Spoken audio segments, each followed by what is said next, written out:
글로벌 비트 출발합니다. 안녕하세요. 이혜은입니다.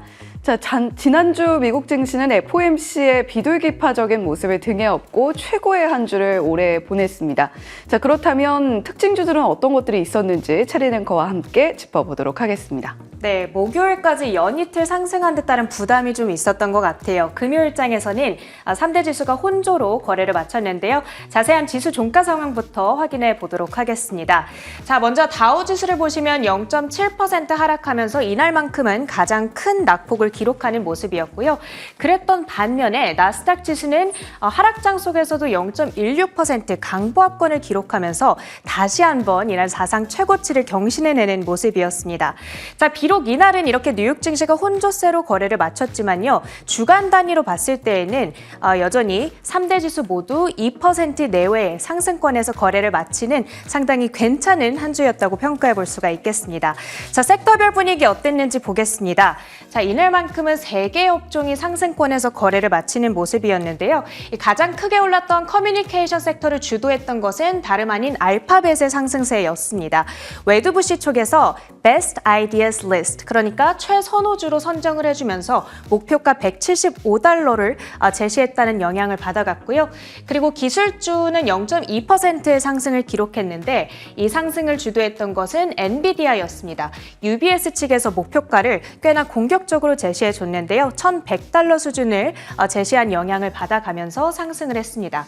자, 그랬던 반면에 가장 크게 하락했던 섹터로는 부동산 그리고 금융주를 꼽아볼 수가 있겠습니다. 두 섹터 모두 지난주에 조금 많이 오른 데 따른 차익 실현 매물이 이날은 출회하는 모습이었고요. 특히나 금융 섹터 내에서는 비자가 2.45% 떨어지면서 하락을 주도해가는 양상이었습니다. 자, 저 자세한 종목별 분위기 히트맵을 통해서 확인해 보도록 하겠습니다. 전반적으로는 이렇게 붉은색을 띠고 있는 가운데 일부 M7 종목들이 초록불을 켜주면서 그래도 시장을 좀 지탱해주는 양상이었는데요. 애플의 경우 소식이 전해졌었죠. 바이두의 AI 기술을 중국 내 애플 기기에 활용하는 방안을 논의 중이다라는 소식이 전해졌습니다. 전날에 미국 법무부가 이 애플을 반독점 소송을 제기했다라는 소식이 전해지면서 4% 급락했었는데 그에 따른 반발 매수세도 조금 유입이 되는 모습이었고요. 0.5% 상승으로 진행이 되는 모습이었습니다. 자, 그 다음으로는 테슬라 소식도 있었는데요. 중국 샹하이 기가팩토리에서 감산 소식이 전해졌습니다. 급격한 수요 둔화를 겪고 있다는 내용까지 전해지면서 시장에 이미 존재하고 있던 수요 둔화의 우려를 아주 확실하게 못을 박는 모습이었죠. 그러다 보니까 주가는 1.15% 하락으로 진행이 됐습니다. $170 선을 정말 간신히 지켜내고 있는 테슬라의 주가입니다. 자, 그 밖의 특징주들도 곳곳에 산재해 있는 금요일장이었습니다. 어떤 것들이 있었는지 마켓무버스 통해서 확인해 보도록 하겠습니다. 자, 먼저 상승 특징주 4위에는 페덱스가 올라와 있는데요. 실적을 전한 이후에 움직였습니다. 어닝 비트를 경신했고요. 7% 급등세를 기록하면서 주가는 $284 수준에서 거래를 마치는 모습이었고요. 주중 단위로 봤을 때에도 12%의 양호한 주가 흐름을 기록하는 지난주였습니다. 자, 그 밖에 전자기기 리테일 업체 베스트바이까지 확인을 해보도록 하겠습니다.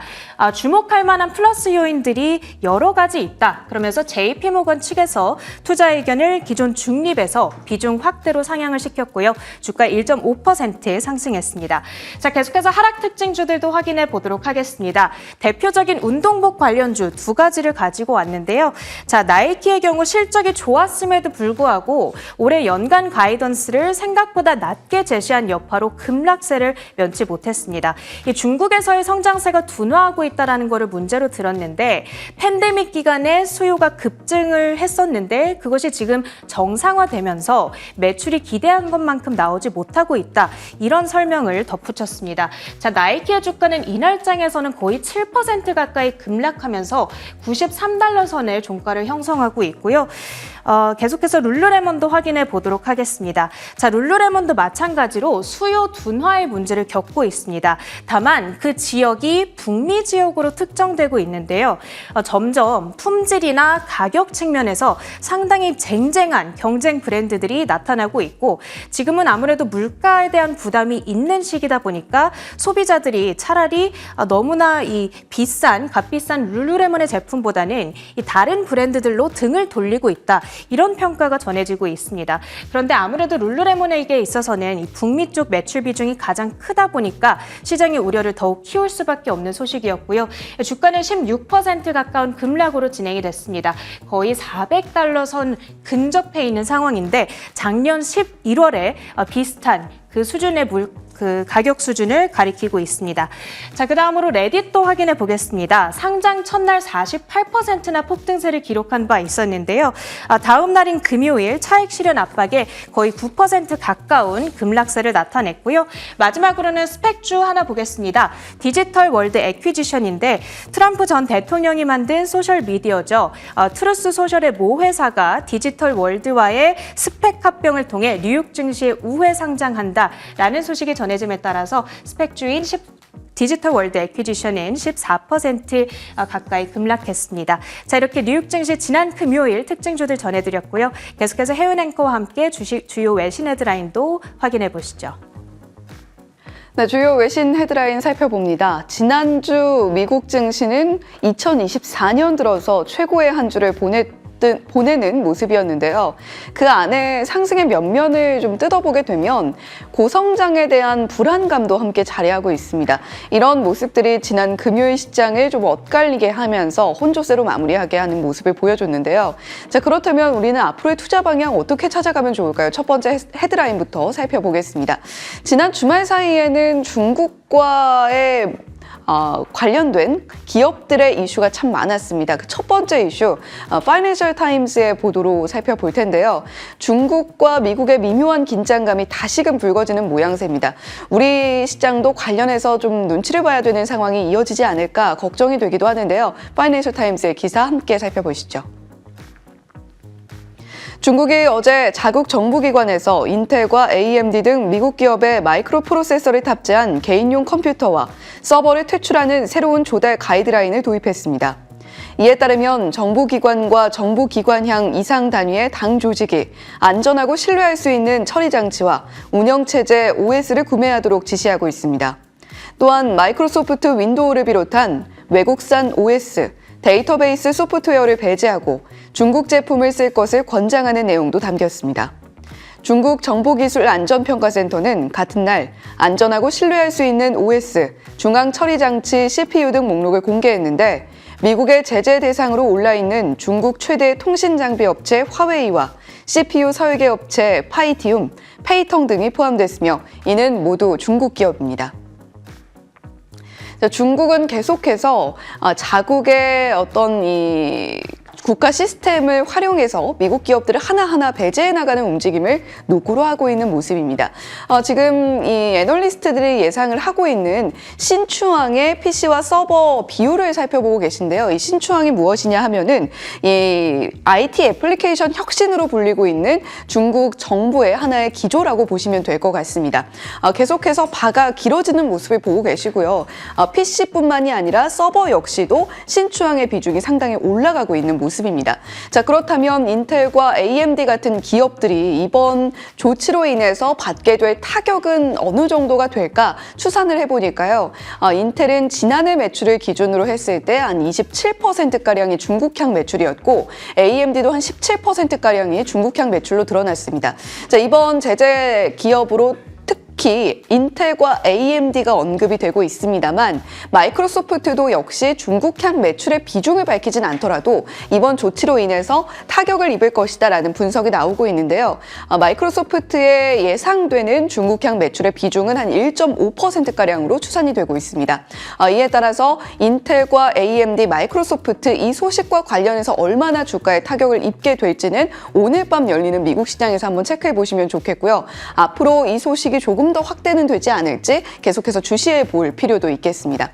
두 번째 헤드라인으로 이어가 보겠습니다. 역시 중국 관련된 이슈인데 이번에는 애플이 중국 기업과 손을 잡는다라는 이야기입니다. 그 대표적인 기업으로 언급된 것이 바이두인데 애플이 이렇게 중국 기업과 긴밀하게 손잡고 나아갈 수밖에 없는 이유를 한번 들여다보겠습니다. 월스트리트 저널이 애플이 중국 기업 바이두와 자사기기용 AI 탑재를 논의했다고 보도했습니다. 회담 형식으로 진행된 양사의 논의는 예비 협의로 애플의 AI 역량 확대 전략의 일환으로 풀이됩니다. 애플은 AI 탑재를 현실화하기 위해 자체 AI 탑재를 포기하고 구글과 오픈 AI 등과의 협업을 모색해왔습니다. 그러나 중국에선 이들 기업과 협업한 제품이 당국 규제 대상이기 때문에 바이두의 어니봇을 포함해 중국이 이미 승인한 40개가량의 생성 AI 모델 중 협업 대상에 탐색하고 있는 것으로 풀이됩니다. 이번 논의는 확정적이지 않으며 애플이 바이두 외 여타 중국의 생성형 AI 회사와 협력했는지 여부는 확인된 바 없습니다. 자, 지금 중국에서는 구글의 제미나이라던가 오픈 AI의 챗 GPT 사용이 금지되어 있습니다. 애플이 자체 AI 탑재를 포기하고 구글의 제미나이 또는 오픈 AI의 챗 GPT를 애플의 아이폰에 탑재하려는 구상을 담고 있기 때문에 만약에 이 상태가 지속이 된다라고 한다면 그 해당 제품은 중국에서는 상당히 규제의 압박을 받거나 또는 출시하지 못할 가능성이 굉장히 커지는 거겠죠.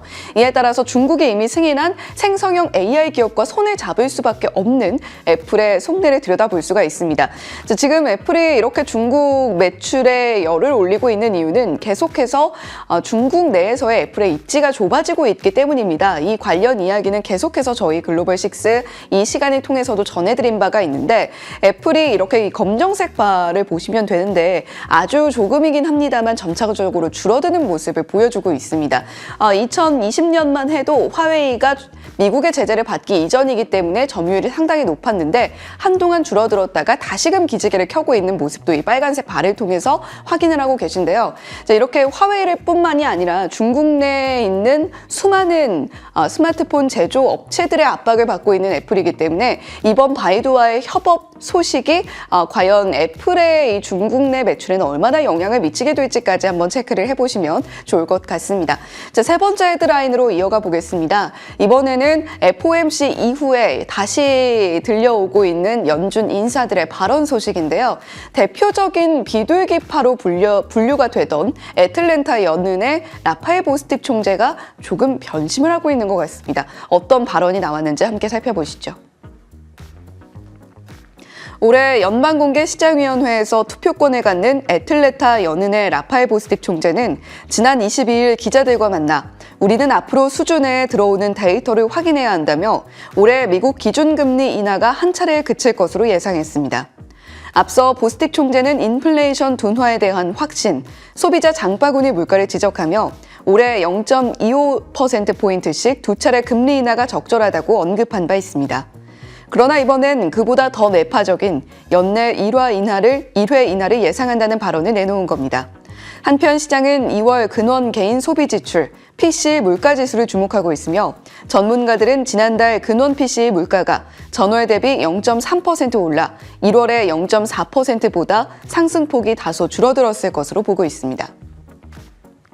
네, 라파엘 보스틱 총재는 사실 2023년만 해도 상당히 비둘기파적인 의원으로 분류가 됐습니다. 그런데 이렇게 변심하고 있는 이유는 결국에 인플레이션 둔화 속도에 대한 확신을 갖기가 좀 어렵다라는 것이겠죠. 지금 올해 또 투표권을 갖고 있는 보스틱 총재이기 때문에 이런 보스틱 총재의 변심이 올해 금리 인하 횟수와 폭에 영향을 미칠 수밖에 없을 겁니다. 그렇다면 패드워치상에서의 변화가 좀 있었을까요? 일주일 전만 해도 55.2%였는데 현재 25bp 6월 FOMC에서 인하한다라는 비율은 66.7%에 달하고 있습니다. 보스틱 총재의 발언이 아주 크게 시장에 영향을 미쳤다고 보기는 어렵겠습니다만 이러한 인식이 계속 지속적으로 확산이 된다면 FOMC에서 추가적으로 매파적인 기조의 변화는 충분히 가능하다라는 것을 저희가 염두에 두고 있어야 되겠고요. 나아가서 이번 주 29일에 발표가 됩니다. 근원 PCE 물가지수 일단 시장 예상치는 0.3%다라고 전해드린 바가 있는데 너무 서프라이즈로 나오거나 이런 부분들은 경계를 좀 하실 필요가 있겠다라는 부분까지 체크해 보시면 좋겠습니다. 자, 주말 사이에 비트코인 가격의 변동폭도 함께 살펴보시죠. 지금 계속해서 67,000달러 아래쪽에서 현재는 66,000달러 선에서 움직이고 있는 비트코인 가격의 흐름을 보고 계십니다. 지난 한 주 동안 굉장한 변동성을 보여줬다. 한 8%가량의 흐름을 보여줬다라고 이야기가 나오고 있는데 이더리움 가격도 현재는 3,400달러 선에서 거래가 되고 있습니다. 계속해서 67,000달러 선 위쪽으로 올라가지 못하고 있는 모습을 보여주고 있고 사상 최고치보다는 아래쪽에서 움직이고 있는 비트코인 가격의 흐름이다라고 체크해 보시면 좋겠고요. 유가는 한 주 동안 꾸준하게 내림세를 보여주긴 했습니다만 여전히 80달러 위쪽에서 거래를 마치는 모습도 확인이 됐으니까요. 이 부분까지 체크해 보시면 좋겠습니다. 지금까지 외신 헤드라인 전해드렸습니다.